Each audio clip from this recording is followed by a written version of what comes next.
Now, JEPQ, or the JP Morgan Nasdaq Equity Premium Income ETF, has been in my dividend portfolio for a very long time and has been paying me dividends on a monthly basis for as long as I can remember. This ETF is amazing because it offers Nasdaq 100 exposure, but through an income-oriented strategy, which is much closer to what I personally am looking for as a more dividend-focused investor. Now, just as of recently, more than ever with all the market volatility, this ETF has not only went on sale for us investors relative to what it's been trading as of recently, but also could be offering a massive buying opportunity because of a few specific reasons. So in this video, I want to talk about JEPQ, how this ETF works, what it has to offer, and why this ETF could potentially be a great buying opportunity, like I said, in 2025. So if you're interested in JEPQ, if you own any shares of it, etc., well, then make sure to stick around, drop a like down below, and let's get right into it. My A to Z dividend investing ebook has helped countless dividend investors get started with their journey. And my custom dividend tracker that I'm constantly using here on the channel has also helped so many investors stay on track and allow them to see their dividend income in real time. Well, today I have another treat for you guys. I'm not only going to offer you my A to Z dividend investing ebook and the custom dividend tracker, but also just for a short limited time, I'm going to be adding in my brand new weekly dividend blueprint ebook to show you how you can get started with weekly dividend ETFs and add this into your investing strategy. This offer is not going to last long, so go ahead and click the first link down below in my description, and you're going to get both ebooks and the custom dividend tracker bundle. But like I said, please act fast because this won't be around for long. Now let's get back into the video.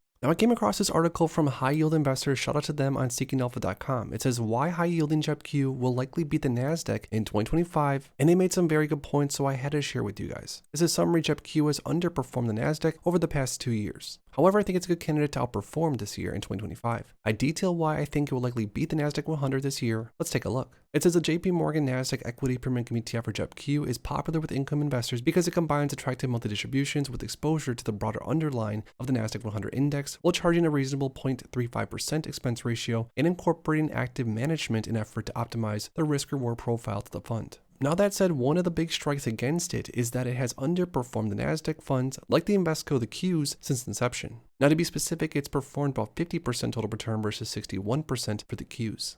They then said, well, it's true, I do think that JEPQ best serves as a diversification instrument for income-focused portfolios that otherwise lack exposure to mega-cap tech stocks. I actually expect it to outperform the Qs in 2025. This article will discuss why. Now first, comparing JEPQ to the Qs, the reasoning behind my expectation that JEPQ will perform the Qs this year lies in its underlying structure. It certainly does not come from its expense ratio, as its 0.35% expense ratio is much higher than the Qs' 0.2 expense ratio. That said, it makes sense that JEPQ would be a bit more expensive because it's actively managed, whereas the Qs is passively. This leads to major differences between the two funds. Both JEPQ and the Qs have virtually identical underlying portfolios, as they both target the same underlying index, with a little over 50% of their portfolios invested in technology stocks, and around 15% in each are invested in both communication and consumer cyclical stocks, and around 5% are invested in both consumer defensive and healthcare, which is around 4% invested in industrials, and then a little bit over 1% in utilities and basic materials. With a minimal amount invested in financials, energy, and real estate, they both have very similar top 10 holdings with names like Apple, Nvidia, Microsoft, etc., etc.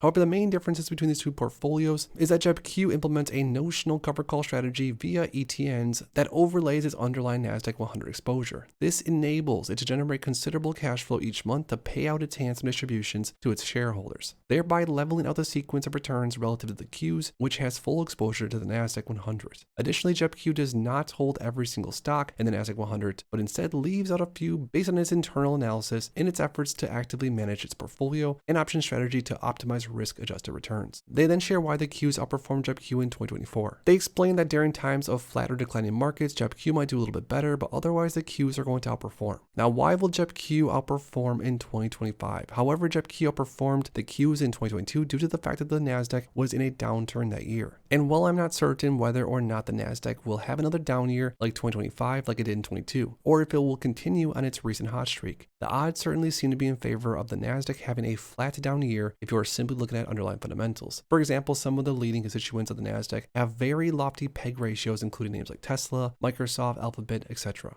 On top of that, the Nasdaq 100 price to earnings ratio is very elevated relative to its historical norms. In fact, based on a chart below, it sits at 36.44, which is among the highest levels in 20 years. And lastly, the takeaway, QQQ is a phenomenal growth index fund that gives investors exposure to leading technology companies that are deploying and profiting from explosive technologies, including artificial intelligence. JEPQ is a nice hybrid ETF that combines exposure to these dynamic companies with a more level sequence of return that appeals to income-seeking, risk-averse retirees who are seeking to live off passive income from their investments while still wanting to have broad, diversified portfolios. Between that and the lower expense ratio for the Qs relative to JEPQ, over the long term in most cases, the Qs is probably a better option for total return focused investors. Now that being said, in the current setup where the market appears to be significantly overvalued on both the NASDAQ 100 composite PE as well as looking at PEG ratios for leading constituents of the NASDAQ, as well as the historical PEG ratios to its current PEG ratio, all seem to imply that the index is significantly overvalued and therefore the odds are that it will underperform moving forward. As a result, I think that in 2025 the odds favor JEPQ over the Qs even on a total return basis, and that JEPQ may very well outperform the Qs just like it did back in 2022. Regardless, we remain focused on picking high quality undervalued individual high yield stocks, but would consider JEPQ to be compelling diversification ETF if that's what you're looking for. Now, for an investor that does want NASDAQ 100 equity exposure, but again through an income-oriented strategy with less volatility potentially, JEPQ could be offering a massive opportunity, especially now that it's trading much lower than we've seen over the past year or so. Now, along with that, because of this strategy during flat to even declining markets, at least slightly declining markets, ETFs like these ones can definitely outperform, but again, only time is going to tell. Now, along with that, during times of volatility, we could be seeing some massive dividends coming through from JEPQ and other ETFs that offer a similar strategy. So now that we talked about the fact that JEPQ, the JP Morgan Nasdaq Equity Premium Income ETF, could potentially outperform the Qs in 2025, along with outperform a lot of other potential competitors because of its strategy. I lastly, most importantly, want to hear from you guys down below. During the most recent market volatility, have you been adding shares of JEPQ to your portfolio? Let me know yes or no in the comments. If you enjoyed this video, make sure to please drop a like on it and subscribe for more future content like this.